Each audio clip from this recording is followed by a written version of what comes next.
dulu kala ya kan ada seorang supervisor nih ya di salah satu perusahaan, saya nggak perlu namanya perusahaannya kan. Nah itu supervisornya sepeda motornya dijeburin ke sungai sama anak buahnya atau sama timnya. Jadi ceritanya kenapa nggak dipercaya? Nah, karena masa yang sudah 10 tahun ini sama Diangkat perusahaan lah, diangkatlah jadi supervisor. karena senior ya. Betul. Ternyata ketika dia diangkat jadi supervisor, dia memposisikan dirinya itu sebagai seorang pimpinan yang tukang perintah, katanya seperti itu. Oke, salah besar ya. Nah, tukang perintah ya akhirnya banyak yang tersinggung, Betul. yang sakit hati banyak. Betul. Nah, beramai-ramai lah mereka, ya tadi sepeda motornya diangkat, digulungkan ke sungai, diburkan ke Masih sungai. bagus nggak dibakar ya? Itu dia.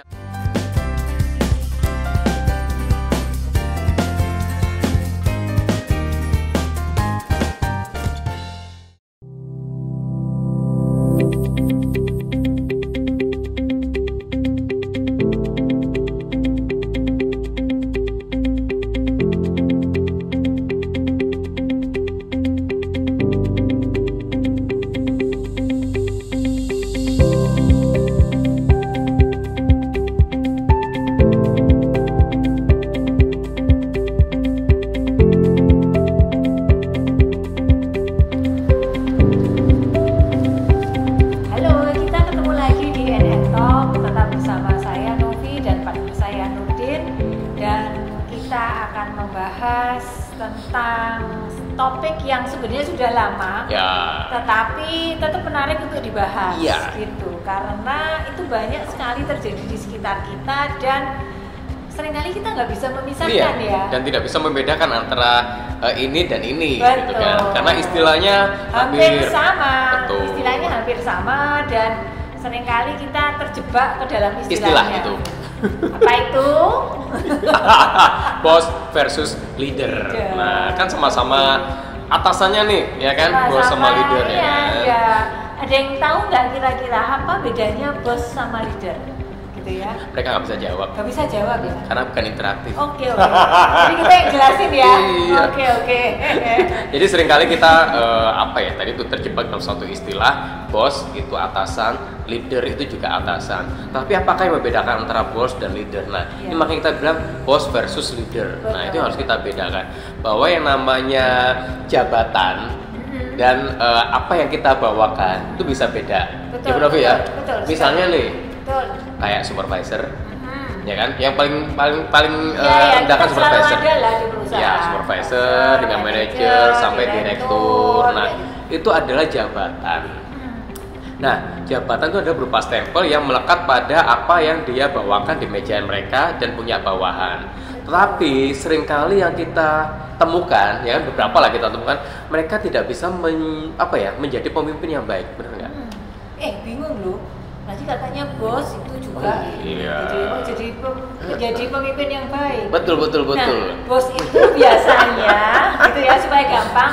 Bos itu karena tadi sudah disebutkan, itu lebih karena title jabatan. Betul. Biasanya mereka ditunjuk gitu ya, ditunjuk menjadi direktur karena ditunjuk. Iya. Menjadi direktur karena kebetulan dia pemilik bisnisnya. Betul. Seperti itu. Atau diangkat.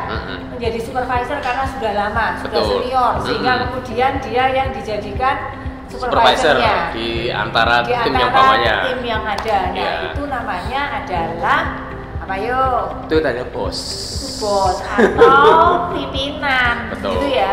Jadi kalau misalnya ada kata-kata pimpinan itu artinya itu tadi mereka yang disahkan gitu ya, diakui, diangkat karena mereka diberikan gitu ya, karena diberikan. Dan seperti misalnya kita seringkali bertanya, bosmu siapa? Bosmu siapa? Gitu kan. Nah, itu adalah suatu title yang melekat pada dia karena seperti tadi Bu Inovi bilang itu adalah yang diberikan atau diangkat sebagai pimpinan di departemen tersebut. Betul. Nah, versusnya tadi, satunya tadi adalah sebagai leader. Leader itu kalau dalam bahasa Indonesia hampir sama tadi. Pimpinan, yang satu adalah pemimpin. Gitu ya. Jadi satu pimpinan adalah berupa jabatan, pemimpin adalah karakter atau kemampuan yang ditimbulkan oleh si pimpinan tersebut untuk memimpin timnya itu. Nah, Iya. itu yang membedakan pimpinan dan pemimpin. Pemimpin gitu, dan pemimpin biasanya itu mereka tidak harus diangkat. Tidak harus diangkat. Tidak harus diangkat, mereka bisa jadi adalah orang yang tidak di posisi tertinggi di Betul, betul. di suatu betul. lingkungan, departemen atau di perusahaan tersebut. Betul. Tetapi dia diakui oleh orang-orang lain sebagai orang yang punya pengaruh besar di sana. betul, karena mempunyai jiwa kepemimpinan biasa seperti Betul, itu, bisa betul. mempengaruhi orang lain, bisa berkomunikasi dengan baik, bisa men-encourage, Bisa menyemangati. betul. Biasanya sih rata-rata contoh. bisa menyemangati dulu. Iya, Ya kan? menyemangati. Nah, itu sih, atau bisa memberi contoh terhadap apa yang dilakukan oleh pasukannya atau Iya, timnya seperti iya. itu. Sehingga dia tidak punya jabatan nih. Iya. Ya kan? Tapi dia bisa memotivasi temennya. Betul, gitu. Dia bisa memotivasi teman-temannya, memahami kebutuhan mereka, Betul, betul. mengajak mereka berpartisipasi, seperti iya, itu. iya itu. Jadi karena gini, saya beberapa kali menemuin sih suatu hal seperti itu. Misalnya dulu kala ya kan, ada seorang supervisor nih ya di salah satu perusahaan, saya nggak perlu namanya perusahaannya kan.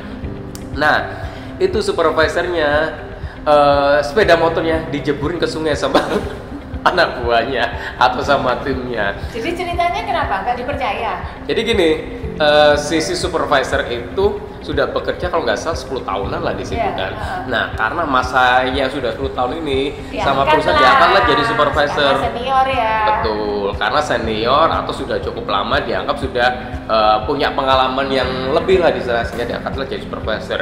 Nah, tetapi ternyata ketika dia diangkat jadi supervisor, dia memposisikan dirinya itu sebagai seorang pimpinan yang tukang perintah, katanya seperti itu. Oke, salah besar ya. Nah, tukang perintah ya akhirnya banyak yang tersinggung. Misal gini, ya misal saya dengan Bu Novi itu selevel, kemudian Bu Novi jadi supervisor saya, atau saya jadi supervisor Bu Novi. Nah, saya tuh perintah-perintah, tuh Bu Novi perintah-perintah. Misal gini, kamu dulu sama saya sama loh ya, kok sekarang merintah-merintah gitu kan. Nah, ternyata di perintah itu kan banyak, Betul. yang sakit hati banyak. Betul. Nah, beramai-ramai lah mereka, ya tadi sepeda motornya diangkat, digulungkan ke sungai, diburkan ke Masih sungai. bagus nggak dibakar ya? Itu dia, tapi Tapi sama aja nggak bisa dipakai. nggak bisa dipakai, masuk bengkel, turun mesin dan sebagainya. Itu jadi ketika si A ini diangkat jadi supervisor, ternyata dia tidak bisa menjadi seorang pemimpin, hanya sebagai pimpinan. Betul. Nah itu yang kalau kita sering dengar istilahnya tuh bosi, Bosi. gitu ya, bosi. Cuman bisa merintah gitu ya, tapi nggak bisa ngasih Betul. contoh gitu ya. Nah, tidak paham apa yang diperintahkan Betul. misalnya. Dan caranya mungkin nggak benar juga. Tidak benar gitu. gitu. Bayangin yang dulu selevel tiba-tiba diperintah. Nah, seorang pemimpin itu harus bisa menerjemahkan suatu instruksi dengan baik kan, Bu Novi. Jadi komunikasinya juga harus baik. Jadi dia juga harus paham yang dipimpin itu siapa. Betul. Nah, apakah yang dipimpin tuh misalnya gini, levelnya lebih rendah dengan dia atau belum apa tidak? Misalnya secara usia, secara kemudian senioritas, pengalaman bekerja dan Iya. sebagainya. Itu perlu teknik-teknik tertentu. Betul. Ya betul. enggak? Belum lagi misalnya ngajak meeting, koordinasi dan sebagainya. Nah, itu perlu pendekatan tertentu. Betul. Gitu. Karena kan begini ya, apalagi ceritanya kalau misalnya tumbuh bersama, berkembang Iya. bersama, terus kemudian yang satu ini diangkat. Selalu yang di bawah ini kan akan ada, pasti ada orang-orang yang merasa tidak suka Nggak lah suka. ya. Nggak merasa kok itu sih kenapa? Kok bukan saya? Kok bukan saya. Selalu ada begitu. Nah, itu adalah sesuatu yang dibalik ini kita harus sadar bahwa pasti akan ada penolakan-penolakan. Betul. Apalagi yang diangkat misalnya secara kerjanya masih lebih mudah daripada yang Betul. tidak diangkat. Iya, Nah, jadi itu harus tahu caranya, karena seorang pemimpin harus tahu caranya bagaimana menyemangati orang, even dia usianya lebih tua iya. atau jabatannya juga lebih lama Betul, seperti betul, itu. betul. Nah, apalagi sekarang perusahaan-perusahaan sekarang ya Bu Novi ya, banyak sekali anak-anak muda yang sekarang jadi pimpinan gitu kan. Misalnya karena ya dia adalah anak dari owner Bisa anak misalnya. owner gitu ya. Atau misalnya karena placement. Karena placement bisa juga, Nah. bisa juga sebenarnya karena Kompetensinya sebenarnya. gitu ya, kompetensi teknisnya. Teknisnya gitu loh ya, teknisnya. technical skill. Betul. Technical skill. Jadi Nah. hard skillnya oke. Iya, gitu kan. hard skill-nya oke. Atau karena dia misal lulusan dari suatu perguruan tinggi di mana, ya kan, Betul, sehingga dianggap betul. punya kemampuan yang cukup di situ. Betul. Nah, Atau bisa jadi dia kompetensinya bagus, terus kemudian perusahaan lagi mengembangkan di wilayah tertentu, betul. dia butuh leader nih yang bisa menyemangati orang di sana. Betul.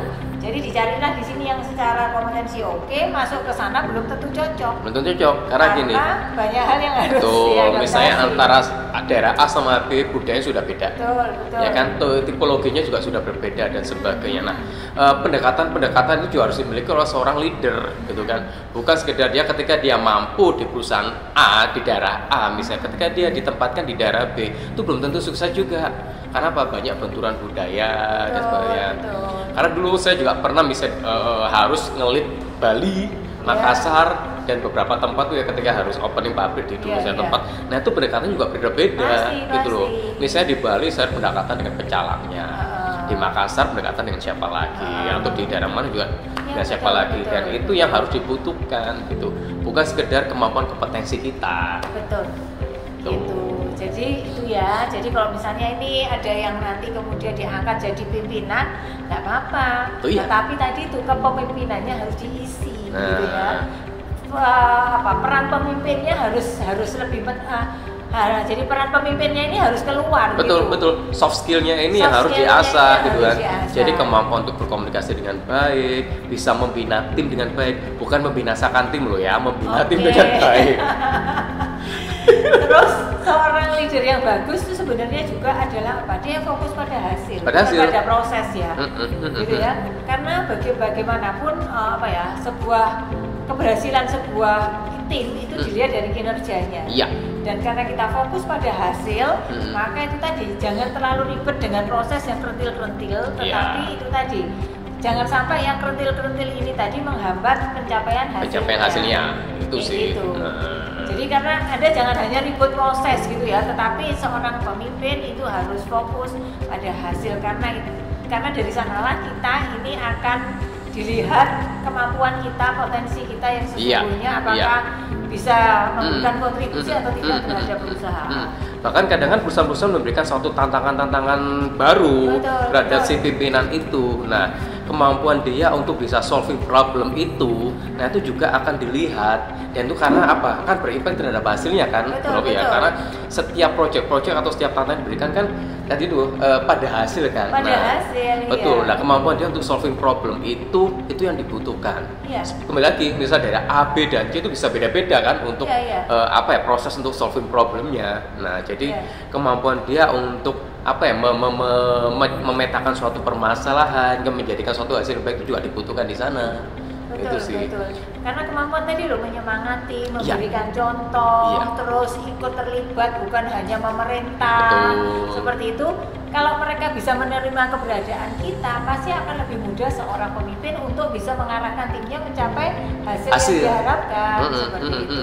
Dan itu tadi bahwa yang namanya pemimpin itu tidak asal sekedar dia memerintahkan.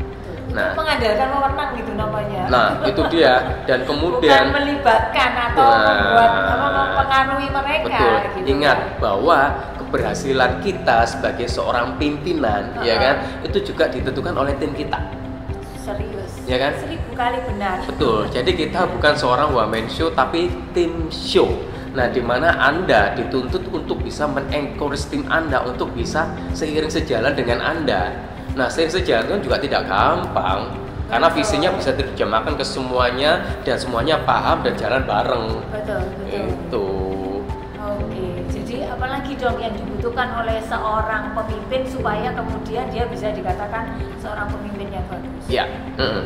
Oke, jadi apalagi nih misalnya kalau misalnya ini kita bukan hanya mengandalkan pengaruh ya gitu ya, bukan hanya mengandalkan pengaruh gitu, tetapi yang lainnya apalagi ya? Sebenarnya gini tadi adaptasi budaya itu juga yang perlu sih. Ya kan, adaptasi budaya itu sangat-sangat berat. Saya pernah mengalami itu kan. Jadi kita ketika akan ditempatkan di suatu daerah tertentu kita harus memahami budaya setempat, pendekatan seperti apa dan sebagainya. Jangan sampai ya kita salah mengambil suatu sikap di sana sehingga kita tidak bisa mendapatkan suatu hasil yang baik pula. Dan ada kasus juga ya tenaga kerja asing yang lagi barusan viral nih, ya kan, yang menendang karyawannya ketika makan di plan. Tadi itu dia lebih penting status quo-nya gitu ya. Jadi dia karena dia merasa jabatannya lebih tinggi sehingga dia bisa bersikap sewenang-wenang kepada mereka. Betul, padahal kan menegur dulu, mengajak ngobrol dulu itu dibutuhkan kan. Memang bisa jadi bahwa si bawahnya itu salah. Iya, bisa jadi bisa banyak jadi. salah, tetapi kan tidak langsung melakukan suatu tindakan seperti itu. Mungkin di negaranya hal seperti itu biasa mungkin loh Iya, ya, kita nggak iya, tahu iya, ya iya, kan. iya. Tetapi kan di sini juga itu tidak seperti itu seharusnya. Dimanapun sebenarnya nggak boleh. Nah, itu nggak boleh kan, gitu itu termasuk suatu kekerasan kan seperti itu. Nah, diajak bicara dulu, kemudian dikasih peringatan. Ada kan mekanisme peringatan lisan, Iya, ya kan? iya. SP1, SP2, SP3 baru pemecatan, ya enggak? Oke. Nah, prosedur-prosedur seperti itu yang harus dijalankan gitu loh. Kalau Anda tidak bisa menjalankan itu semua dengan baik, ya bisa jadi Anda akan ditinggalkan oleh tim Anda, ya enggak? Iya. Timnya akan enggan mensupport Anda sebagai seorang leader. Kenapa? Anda yang akan diamati, dilihat dan ditiru oleh tim Anda. Anda bisa menyemangati, tim Anda bergerak. Anda loyo, tim Anda juga loyo. Betul. Jadi seorang leader itu sebenarnya diharapkan untuk bisa mengajak partisipasi anggotanya. Seperti itu, sehingga keputusan yang diambil adalah keputusan yang mereka juga merasa terlibat, sehingga mereka akan bertanggung jawab terhadap hasil dalam pekerjaan itu. Betul. Dan mereka mau berusaha nih karena ini adalah aspirasi mereka juga, di mana mereka menghayati ini adalah bagian dari peran mereka juga, seperti itu. Karena tugas dari perusahaan itu harus bisa diterjemahkan dengan baik ke tim mereka. Kalau mereka tidak paham pekerjaan itu, ya nggak bisa jalan. Oke. Jadi sebenarnya seorang pemimpin itu mau dikatakan berat, ya sebenarnya berat, ya berat juga. Tapi mau dikatakan tidak, ya itu tadi tergantung kemampuan kita untuk lebih mengembangkan kemampuan hubungan interpersonal kita, seperti itu. Soft skill-nya. Karena seorang pemimpin itu dia bukan hanya bekerja dengan dirinya sendiri, tetapi dia bekerja melalui orang lain, gitu ya. Sebenarnya bisa karena gini, pemimpin itu kan ada yang bilang pemimpin itu dilahirkan. Oke, ya. Benar nggak sih? Pemimpin itu mau dibilang dilahirkan sebenarnya ada benarnya, ada juga tidaknya, gitu ya. Tapi sebenarnya ya ada orang punya bakat seperti itu, tetapi sebenarnya bisa dilatih. Betul. Bisa dilatih, gitu ya. Karena itu terkait dengan soft skill tadi itu kan, bahwa itu bisa dilatih dan bisa dipelajari. Karena orang yang terlahir punya bakat untuk sebagai seorang leader, kalau tidak pernah diasah ya tidak akan pernah jadi, tidak akan muncul leadershipnya. Tetapi orang yang mau berlatih leadership dengan baik, kemudian berani menghadapi istilahnya kondisi yang di lapangan seperti apa dan sebagainya, itu akan jadi. Jadi saya gini, bahwa leader itu bukan dilahirkan tapi diciptakan, dibentuk. Itu. Oke. Iya kan? Iya betul sekali. Jadi itulah bos versus leader. Jadi kalau bos itu ya tadi itu adalah title atau jabatan. Tapi kalau leader adalah karakter atau sikap atau kemampuan yang melekat pada si bos itu. Jadi seorang bos yang baik adalah apabila dia mempunyai jiwa kepemimpinan yang baik. Tapi bos yang tidak mempunyai jiwa kepemimpinan baik, dia akan hanya sekedar sebagai seorang bos. Tapi ingat, tidak akan bisa menghasilkan sesuatu yang baik pula. Betul sekali. Ada lagi? Sudah saya rasa ya. Itu ya, bos versus leader ala NN Talk. Ya, oke, semoga bermanfaat, menginspirasi juga bagi teman-teman yang nantinya akan jadi bos. Iya. Gitu ya, jadi bos bagus tapi harus punya jiwa pemimpin. Iya. Ya, thank you untuk Kampi Hotel, untuk tempatnya, lokasinya, kopinya oke, ini hot coklatnya juga oke. Oke, tadi makan siangnya juga makan siangnya oke. Ada menu spesial di sini, ayam, nasi ayam, gitu ya. Aduh, apa ya tadi? Nasi ayam bawang. Nasi bawang. Nasi bawang. Terus tadi kita makan siang. Puyuh. Puyuh goreng yang renyuh-renyuh gitu sama bumbu kecombrang. Enak. Wah, sedap banget. Oke ya, sampai jumpa lagi di Talk berikutnya dan jangan lupa untuk selalu like, komen, dan subscribe. Sampai jumpa di episode berikutnya.